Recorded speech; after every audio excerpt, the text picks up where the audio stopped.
વિદ્યાર્થી મિત્રો, આજે આપણે ધોરણ 6 ની અંદર વિષય પલાસની અંદર એટલે કે ગુજરાતીની અંદર પ્રશ્ન 2 નું સંપૂર્ણ સોલ્યુશન આ વિડીયોમાં આપણે કરવાના છીએ. તો જોઈએ વિદ્યાર્થી મિત્રો, પાઠ નંબર 12 છે. એમાં પહેલો પ્રશ્ન છે, સારથીની પીઠ થાબડતા અભિમન્યુએ શું કહ્યું? તો એની અંદર આપણે જવાબમાં લખીશું, અભિમન્યુએ સારથીની પીઠ થાબડી કહ્યું, સુમિત, કદાચ સાંજે હું મારી મોટી માને ચરણી વંદન કરવા પાછો ન ફરું, પરંતુ હવે એ વિચારવાનો સમય નથી. હું અર્જુન અને સુભદ્રાનો પુત્ર છું, શ્રી કૃષ્ણનો ભાણેજ ને ઉત્તરાનો પતિ છું. ભય પામવાનું હું શીખ્યો જ નથી. રથને સીધો જ પગમની વચ્ચોવચ્ચ દોડાવી જા. એક જ રથ વડે હું પગમના 8 ભાગ ન કરી નાખો તો હું સુભદ્રાના પેટે જન્મ્યો ન હતો તેમ માનજે. એના પછી પાઠ નંબર 13 છે. એમાં છે, લેખકની ખબર કાઢવા આવેલા ફોઈએ લેખકને શો ઉપાય બતાવ્યો? લેખકની ખબર કાઢવા આવેલા ફોઈએ કહ્યું, ભાઈ, તમે અંગ્રેજી ભણેલા તે ગણેલા નહીં. હું તો મને કાંઈ પણ થાય ત્યારે જરા લોટ ઘીમાં શેકી ખાઈ લઉં.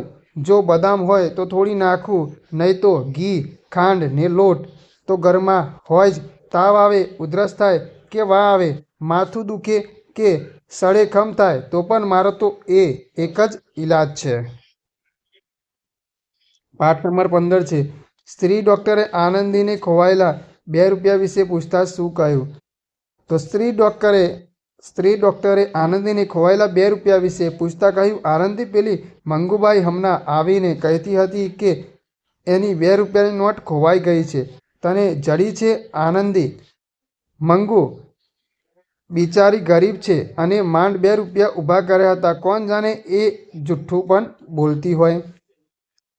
એના પછી પાઠ 17 છે, ઉનાળામાં લોકો હવા ખાવાના સ્થળે જવાનું શા માટે પસંદ કરતા હશે? તેમાં આપણે લખીશું, સામાન્ય રીતે શહેરોમાં પ્રદૂષણને કારણે ઉનાળામાં ખૂબ જ ગરમી અનુભવાય છે.